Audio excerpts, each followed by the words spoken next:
तो दोस्तों, किसी ने सही बात कही है कि बदन मेरा मिट्टी का है, सांसें मेरी उधार है। घमंड करूं तो किस बात का, यहाँ हम सब तो किराएदार हैं। नमस्कार दोस्तों, ओम सनातन यूट्यूब चैनल में आपका दिल से स्वागत है। यह कहानी एक योद्धा के जीवन से प्रभावित एक मोटिवेशनल स्टोरी है जो आपको अपनी जिंदगी को देखने का एक नया नजरिया सिखाएगी। बहुत समय पहले की बात है, सबल नाम का लड़का पूरे दिन अभ्यास करके सो रहा था तो उसे एक रात बुरा सपना आता है जिसमें वह हर रोज की तरह अपने गुरु के आश्रम में तलवारबाजी के मुश्किल दाव बच्चों का अभ्यास कर रहा था। उसका अभ्यास अच्छा चल रहा था, लेकिन जैसे ही वह एक ऊंची छलांग लगाकर जमीन में वापस आता है, उसका एक पैर टूटकर कांच के टुकड़ों की तरह बिखर जाता है। उसकी ऐसी हालत देखकर सभी लोग डर जाते हैं, लेकिन एक रहस्यमय आदमी बड़ी शांति से उन टुकड़ों को इकट्ठा करने लगता है जिसने काले रंग के जूते पहने हुए थे। सबल घबरा कर नींद से जाग जाता है। उस समय रात्रि से सुबह होने वाली थी और वह खुद को शांत करने के लिए बाहर टहलने निकल जाता है। कुछ देर चलने के बाद वह एक पुराने घर के बाहर आकर रुक जाता है और उसके बाहर पेड़ के नीचे जाकर बैठ जाता है। तभी एक बूढ़ा आदमी उस घर से बाहर निकलता है जिसने बिल्कुल वैसे ही जूते पहन रखे थे जैसे सबल ने अपने सपने में देखे थे। सबल उस बूढ़े आदमी से कहता है कि तुम्हारे पैरों में अलग अलग जूते हैं, तो जवाब में वह आदमी कहता है कि इसमें से एक जूता नया है और दूसरा पुराना। फिर सबल वहां से उठकर जाने लगता है और वह आदमी वहीं पर बैठ जाता है, लेकिन जब अगले ही पल सबल पीछे मुड़कर उस आदमी को देखता है तो वह आदमी उस घर की छत पर पहुंच चुका था, जो कि आश्चर्यचकित कर देने वाली बात थी, क्योंकि एक बूढ़े आदमी के लिए बिना किसी सहारे के इतनी जल्दी छत पर पहुंच जाना असंभव बात थी। सबल उस बूढ़े आदमी से पूछता है कि उसने ऐसा कैसे किया, लेकिन वह आदमी रहस्यमय ढंग से चुपचाप उसकी ओर देखता रहता है। तो सबल वहां से चला जाता है। फिर सबल आश्रम के अभ्यास मैदान में तलवारबाजी का अभ्यास करने जाता है। सबल अपने आश्रम का सर्वश्रेष्ठ तलवारबाज था, लेकिन वह अपने प्रदर्शन से संतुष्ट नहीं था। वह खुद को दूसरों से बेहतर समझता था, इसलिए वह थोड़ा घमंडी भी था। अपने आप को सबसे श्रेष्ठ साबित करने के लिए वह तलवारबाजी पर ऐसे ऐसे प्रयोग करता था जो कि बहुत ही मुश्किल और खतरनाक थे। ऐसे प्रयोग करके वह सर्वश्रेष्ठ तलवारबाज बनना चाहता था, क्योंकि तलवारबाजी के एक क्षेत्र में ऐसे प्रयोग और अभ्यास आज तक किसी ने नहीं किए थे। लेकिन उन अभ्यास को वह कर नहीं पा रहा था और बार बार जमीन पर गिर जाता था। उसके गुरु को यह सब जानलेवा सबल का अभ्यास पागलपन लगते थे। वह उससे कहते हैं कि तुम एक बेहतरीन योद्धा हो, लेकिन तलवारबाजी के इन अभ्यास को कर पाना संभव नहीं है, क्योंकि इसके लिए असाधारण ताकत, अचूक तकनीक और निडरता की जरूरत है, और अगर तुमसे जरा सी भी गलती हुई तो तुम बुरी तरह घायल हो सकते हो या फिर तुम्हारी जान भी जा सकती है। गुरु की बातें सबल को दुखी कर देती हैं। उसे इन विशेष अभ्यास को करने के लिए विशेष प्रशिक्षण की जरूरत थी, तो वह मदद मांगने वह उस बूढ़े आदमी के पास चला जाता है। सबल उससे पूछता है कि आप पलक झपकते ही उस ऊंची दीवार पर उस दिन कैसे चढ़ गए थे, क्योंकि मैं खुद एक योद्धा हूं और मैं अच्छी तरह यह जानता हूं कि कोई भी योद्धा ऐसा नहीं कर सकता। वह आदमी सबल से कहता है, उसे समझने के लिए अभी तुम बहुत कमजोर हो और तुम्हें बहुत कुछ सीखने की जरूरत है। लेकिन सबल को अपने अभ्यास और ज्ञान पर बहुत घमंड था, इसलिए वह कहता है कि मुझे हर चीज की जानकारी है और तुम मुझसे कोई भी सवाल पूछ सकते हो। तो वह बूढ़ा आदमी उससे पूछता है कि क्या तुम खुश हो। सबल को यह प्रश्न बेमतलब लगता है, लेकिन फिर भी वह कहता है कि मेरे पिता के पास बहुत सारा धन है, मैं पढ़ाई में भी अच्छा हूँ, मेरे अच्छे मित्र हैं, मैं देखने में भी सुंदर हूँ और लड़कियां मुझे पाने के लिए मरती हैं। जवाब में वह बूढ़ा आदमी कहता है कि अगर तुम्हारे पास सब कुछ है तो फिर तुम रात में सो क्यों नहीं पाते। तुम कल भी रात्रि के अंतिम प्रहर में मेरे पास आए थे और आज भी तुम रात्रि के अंतिम प्रहर में ही आए हो। उस बूढ़े व्यक्ति की रहस्यमय बातें सुनकर सबल उसकी तुलना दुनिया के महान दार्शनिकों से करने लगता है और उसे दार्शनिक बाबा के नाम से ही बुलाने लगता है। उसके बाद वह आदमी पूछता है कि अगर तुम देश के सर्वश्रेष्ठ तलवारबाज की प्रतियोगिता का हिस्सा न होते तो तुम क्या कर रहे होते। यह प्रश्न सबल को अंदर से हिलाकर रख देता है, क्योंकि उसने सर्वश्रेष्ठ तलवारबाज बनने के अलावा और कुछ भी नहीं सोचा था। पर उस बूढ़े आदमी ने यह सवाल पूछा, क्यों सबल को लगता है कि वह आदमी संकी है? इसीलिए वह घबरा कर वहां से चला जाता है और उसे भूलने का प्रयास करने लगता है। अपनी रोजमर्रा की जिंदगी की तरह वह दोस्तों के साथ मजे करता है, नशा करता है और लड़कियों को आकर्षित करके उनके साथ समय बिताता है। पर इसी दौरान अचानक सिर्फ एक पल के लिए वह दार्शनिक बाबा उसके सामने आ जाता है, जो एक इशारा था कि सबल अपनी हरकतें सुधारे। तो सबल दार्शनिक बाबा से मिलने उसके पास चला जाता है। उन दोनों में थोड़ी बातचीत के बाद ज्योति नाम की लड़की खाना लेकर आती है, जो कि उस बूढ़े व्यक्ति की मुन्हे बोली बेटी थी। फिर वो दोनों खाना खाने लगते हैं तो सबल अपने मुंह में खाना ठोसने लगता है और जल्दी जल्दी खाने लगता है। लेकिन दार्शनिक बाबा कहता है कि तुम्हें अपना खाना आराम से आनंद लेते हुए खाना चाहिए। वह कहता है कि तुम्हारे अंदर बहुत सी गलत आदतें हैं और अगर तुम मुझसे प्रशिक्षण लेना चाहते हो तो आज से ही तुम्हें मित्रों के साथ बेमतलब घूमना, नशा करना, मांस खाना, गलत काम बंद करना पड़ेगा। लेकिन सबल को अपने प्रशिक्षण और अभ्यास पर बहुत घमंड था, तो दार्शनिक बाबा उसे कुछ समय के लिए घुटने मोड़कर खड़े रहने के लिए कहता है, जो देखने में तो बहुत आसान लगता है, लेकिन थोड़ी ही देर में सबल का सबर जवाब दे दे और वह वही जमीन पर गिर पड़ता है। अपना घमंड टूटने और खुद को बेइज्जत महसूस करने के बाद सबल गुस्से में वहां से जाने लगता है। तो दार्शनिक बाबा उसे कहता है कि आत्म अनुभव हमें बहुत सी नई चीजें सिखाता है। हमारे अंदर हर जवाब है, इसीलिए बाहर से सोचना बंद करो और अपने अंदर, अपने आत्म अनुभव से उनके जवाब ढूंढो। फिर तुम्हें पता चलेगा कि तुम रात को इसलिए नहीं सो पाते क्योंकि तुम अंदर से खाली हो और तुम्हें अपने खालीपन से डर लगता है। वह यह भी कहता है कि एक योद्धा के लिए शरीर और दिमाग दोनों पर नियंत्रण होना बेहद जरूरी है और वह सबल को एक योद्धा की तरह प्रशिक्षित करने के लिए मान जाता है। अगले दिन सबल जब अपने आश्रम के अभ्यास मैदान में जाता है तो वहां उसे पता चलता है कि उसके मित्र के हाथ में अभ्यास के दौरान गहरी चोट आ गई है और अब उसका मित्र देश की सबसे बड़ी प्रतियोगिता में हिस्सा नहीं ले पाएगा। इस बात से सबल के मित्र को प्रशिक्षित करने वाला शिक्षक बहुत परेशान था क्योंकि वह तीरंदाजी में सबसे श्रेष्ठ योद्धा था। रात को सबल फिर दार्शनिक बाबा से मिलने जाता है। उस समय दार्शनिक बाबा बैलगाड़ी के पहिए को सुधार रहे थे। वह सबल से एक लोहे का टुकड़ा मांगता है तो सबल जानबूझकर उस लोहे के टुकड़े को बाबा की तरफ तेजी से फेंकता है, लेकिन बाबा बिना उसकी ओर देखे बड़ी आसानी से उस लोहे के टुकड़े को अपने हाथों में पकड़ लेता है। सबल दोबारा से ऐसा करता है, लेकिन दार्शनिक बाबा फिर से उसे बिना देखे पकड़ लेता है। दार्शनिक उससे कहता है कि हमारे दिमाग में लाखों बेतुके विचार चलते रहते हैं जो हमारे लक्ष्य को धुंधला बनाकर हमें भटका देते हैं। फिर वह सबल को थप्पड़ मारकर उसे उकता है और बदले में मुक्का मारने के लिए कहता है। पहले तो सबल शांत रहता है, लेकिन जब वह दार्शनिक बाबा पर हमला करता है तो दार्शनिक उसे पलक झपकते ही उसे नीचे गिरा देते हैं और उससे कहता है कि अपने लक्ष्य के अलावा जो कुछ भी तुम्हारे दिमाग में चल रहा है वह सब बेकार है। उस कचरे को अपने दिमाग से बाहर निकाल दो और वह उसे अगली सुबह नदी के पुल के ऊपर मिलने बुलाता है। अगले दिन जब सबल नदी के पुल पर पहुंचता है तो दार्शनिक उसे धक्का देकर पुल से नीचे गिरा देता है। सबल गुस्से में दार्शनिक पर चिल्लाने लगता है। तब दार्शनिक कहता है, जिस पल तुम नीचे मल रहे थे उस पल तुम्हारा दिमाग बिल्कुल खाली था, अब फिर से उसमें कचरा भर चुका है। सबल गुस्से में, और जब तुम अपना सारा ध्यान वर्तमान के पलों में रखोगे तब तुम्हें पता चलेगा कि तुम क्या कर सकते हो और इतने अच्छे से कर सकते हो। सबल को चोट लगने के बाद तीरंदाजी सिखाने वाला शिक्षक सभी छात्रों की परीक्षा ले रहा था। इस दौरान सबल दार्शनिक के सिखाए तरीके से अपने ध्यान को एकाग्र करने में सफल हो जाता है और पूरी एकाग्रता के साथ तीरंदाजी का बेहतरीन प्रदर्शन करके दिखाता है, जो कि शायद उसके मित्र से भी बेहतर था।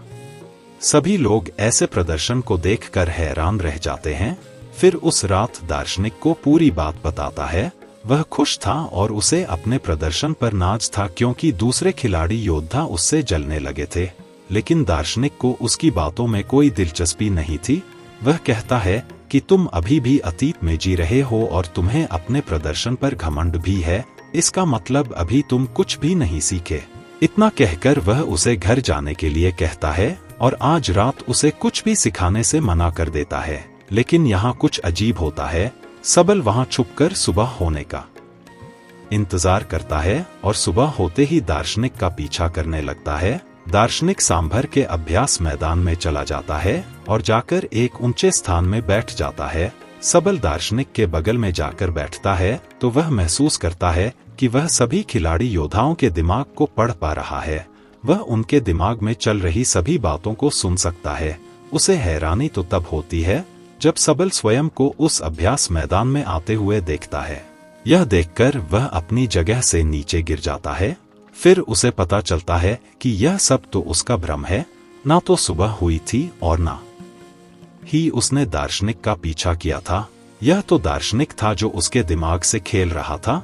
दार्शनिक उससे कहता है कि अभी तो तुम्हें बहुत कुछ सीखना बाकी है, लेकिन सबल बुरी तरह से डर चुका था तो वह घबरा कर वहां से चला जाता है। इस घटना का सबल पर उल्टा असर पड़ता है। उसका आत्मविश्वास नीचे गिरने लगा था, जो उसके साथी योद्धा भी महसूस करते हैं और उसका शिक्षक भी, क्योंकि उसका प्रदार्शनिक के तरीकों से मैं एक बेहतर योद्धा बन सकता हूँ, लेकिन मेरे साथ बिल्कुल उल्टा हो रहा है। फिर दार्शनिक सबल से वो सारे काम करवाता है जो आज से पहले उसने कभी नहीं किए थे, जैसे कि कचरा साफ करना, गंदगी साफ करना, कपड़े धोना, लोगों की मदद करना, दोस्तों के साथ घूमना और गप्पे मारना, बंद मांस खाना। बंद सबल यह सब कर तो रहा था, लेकिन उसे यह सब बेमतलब लग रहा था। उसका प्रदर्शन सुधरने की बजाय दिन प्रतिदिन खराब होता जा रहा था, क्योंकि वह दार्शनिक की शिक्षाओं को समझ नहीं पा रहा था। और एक दिन तंग आकर वह दार्शनिक से झगड़ने लगता है। वह कहता है कि गंदगी साफ करके मैं कौन सा योद्धा बन सकता हूँ, लेकिन दार्शनिक कहता है कि मैं तुम्हें किसी भी स्थिति में ध्यान करना सिखा रहा था और इससे तुम्हारा घमंड और बुरी आदतें कम हो जाएंगी। लेकिन सबल का गुस्सा बढ़ता ही जा रहा था। वह कहता है कि तुमने पहले दिन मुझसे पूछा था कि क्या मैं खुश हूं, तो आज मैं तुमसे पूछता हूं कि क्या तुम इस खंडहर घर में खुश हो। असल में सबल को लगता है कि दार्शनिक जिंदगी से हारा हुआ व्यक्ति है, जो अपनी जिंदगी में सफल नहीं हो पाया है और उसकी रहस्यमयी बातें सुनकर वह गलती से उसके चक्कर में फंस गया है। दार्शनिक उसे अपनी भावनाओं पर काबू करने के लिए कहता है, लेकिन सबल तो उसकी एक भी सुनने को तैयार नहीं था और गुस्से में वह दार्शनिक से कहता है कि अपनी खुशी में खुद तलाश लूंगा और अपना प्रशिक्षण छोड़कर वहां से चला जाता है। अफसोस सबल यह समझ नहीं पाया कि दार्शनिक उसे निस्वार्थ भाव से दूसरों की सेवा करना सिखा रहा था, जिससे उसका घमंड कम हो सकता था। खैर, सबल ने अपनी पुरानी दिनचर्या को वापस अपना लिया था, जैसे नशा करना, मांस खाना, दोस्तों के साथ बेबजाय का समय बर्बाद करना, लड़कियों को आकर्षित करके उनके साथ समय बिताना और दूसरों से श्रेष्ठ दिखने के लिए जानलेवा अभ्यास करना। एक दिन ऐसे ही जब वह खतरनाक अभ्यास कर रहा था, तब ऊंचाई से गिरने पर उसका पैर बुरी तरह घायल हो जाता है। इलाज के दौरान उसे पता चलता है कि उसके बाहिने पैर की हड्डी सिर्फ टूटी नहीं है, बल्कि चकनाचूर हो गई है, जिसमें अलग अलग 15 दरारें पड़ चुकी है। चिकित्सक उसे कहते हैं कि अगर तुम अपना ठीक से ध्यान रखोगे तो अगले कुछ महीनों में तुम चलने लगोगे। सिर्फ चलने सबल को पता चल चुका था कि उसका सर्वश्रेष्ठ तलवारबाज बनना अब लगभग असंभव हो चुका है, क्योंकि उसे चलने के लिए भी बैसाखी का सहारा लेना पड़ता था और उसका प्रशिक्षण भी पूरी तरह से बंद हो चुका था। टांग टूट दोनों एक दूसरे को अच्छी तरह से समझते थे और वह एक दूसरे को पसंद भी करने लगे थे। साब अपने सपने को यूं ही टूटता हुआ नहीं देखना चाहता था, इसीलिए वह अपने शिक्षक से मिलता है और कहता है कि मैं अभी की छोटी छोटी प्रतियोगिताओं में तो हिस्सा नहीं ले पाऊंगा, लेकिन 10 महीने बाद योद्धाओं के चुनाव की जो अंतिम प्रतियोगिता होगी, मैं उसमें जरूर हिस्सा लूंगा, जिसके लिए उसने प्रतियोगिता कराने वाली समिति को अपना आग्रह पत्र भी भेज दिया है। लेकिन शिक्षक को उसकी हालत देखकर लगता है कि सबल अब कभी भी प्रतियोगिता में हिस्सा नहीं ले पाएगा, क्योंकि उसके पैर की हड्डियां टूटी हुई हैं और अब उसका प्रशिक्षण भी बंद हो चुका है। अपने सपने को टूटता हुआ देखकर सबल गुस्से से भर जाता है और घर जाकर तोड़फोड़ करने लगता है। यह दौर उसकी जिंदगी का सबसे मुश्किल दौर था। उसका सब कुछ बर्बाद हो चुका था। अब उसके जिंदा रहने का कोई मतलब नहीं था, इसलिए अपनी जिंदगी खत्म करने के लिए वह एक ऊंची पहाड़ी पर चढ़ जाता है। इससे पहले कि वह नीचे कूद पाता, वहां कुछ अजीब होने लगता है। उसे एक इंसान नजर आता है जो कोई और नहीं बल्कि उसी की बुरी परछाई थी। वह परछाई उसके घमंड, उसके गुस्से, उसके डर, उसके संदेह और उसके अंदर चल रही उथल पुथल को दर्शाती है। वह कोई और नहीं बल्कि उसी के अंदर का शैतान था जो सबल को नीचे कूदने के लिए उकसा रहा था। यहां सबल समझ जाता है कि अगर वह अपने अंदर की सभी बुराइयों को खत्म कर देगा तो उसके अंदर शांति आ जाएगी। तभी वह शैतान नीचे गिरकर हमेशा के लिए खत्म हो जाता है। लेकिन यह सब तो बस उसका एक सपना था। वह शैतान तो अभी भी उसके अंदर ही था। उसने सपने के जरिए अपनी जिंदगी की सच्चाई को देखा था।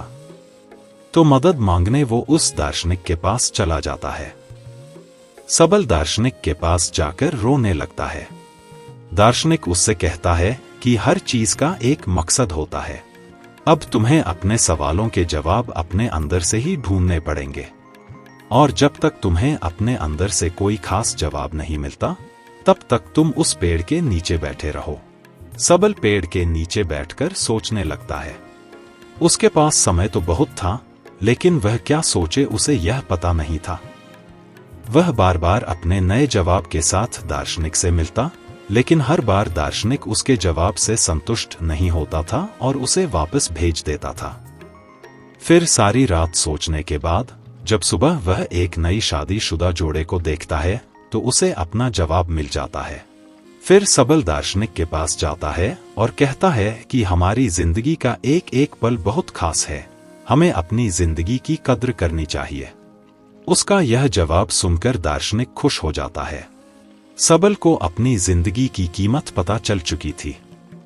अब ऊंचाई से कूदने के विचार उसके दिमाग में नहीं आएंगे। दार्शनिक के साथ रहते हुए वह बहुत सी नई बातें सीखता है। दार्शनिक उसके अंदर फिर से जीने की आशा भरता है और अपनी जिंदगी फिर से शुरू करने के लिए उसे तैयार करता है। फिर एक दिन सबल अपने मित्रों से मिलता है और अतीत में अपने बुरे व्यवहार के लिए उनसे माफी मांगता है। उसके मित्र सबल का यह रूप देखकर हैरान रह जाते हैं। दार्शनिक के विचारों ने सबल को पूरी तरह से बदल दिया था और एक दिन सबल दार्शनिक से कहता है कि वह उसी की तरह लोगों के निस्वार्थ भाव से सेवा करने के लिए तैयार है। लेकिन दार्शनिक उसे उसकी तलवारबाजी का प्रशिक्षण फिर से शुरू करने के लिए कहता है, पर सबल उससे सहमत नहीं होता। वह कहता है कि मेरे पैर की हड्डी टूटी हुई है, मैं यह नहीं कर सकता। दार्शनिक कहता है कि एक योद्धा कभी भी अपनी जीत या श्रेष्ठता की चिंता नहीं करता। उसे जो काम सबसे प्यारा है वह उसे करता रहेगा, चाहे उसमें उसकी जान ही क्यों ना चली जाए। फिर दार्शनिक उसे अभ्यास के लिए एक छोटे से मैदान में ले जाता है, जिसे उसने तब तैयार किया था जब सबल घायल होकर बिस्तर में पड़ा था। अपने पैर में 15 चोटें होने के बाद भी सबल पूरी मेहनत और लगन से अभ्यास करता है और खुद को आने वाली प्रतियोगिता के लिए तैयार करता है। और एक दिन जब वह अभ्यास के लिए अपने पुराने आश्रम में जाता है तो उसे देखकर उसके साथी योद्धा और शिक्षक हैरान रह जाते हैं। लेकिन सबल की परेशानी तो तब बढ़ती है जब उसका शिक्षक उसे एक चिट्ठी देता है। प्रतियोगिता आयोजित कराने वाली समिति ने सबल की प्रतियोगिताओं में हिस्सा लेने के लिए मना कर दिया था। समिति ने सबल के चिकित्सकों से बात की, उन्होंने सबल के शिक्षक से भी पूछा, लेकिन शिक्षक ने सबल को अपने घमंड में आकर जानलेवा अभ्यास करते हुए देखा था। उसे लगता था कि सबल इस प्रतियोगिता के लिए पागलपन की किसी भी हद तक जा सकता है, जो एक दिन खुद को ही मार डालेगा। इसीलिए उसने साहब की हिस्सेदारी का समर्थन नहीं किया। अपने मंजिल के इतने करीब आकर एक बार फिर से उसका सपना टूट जाता है।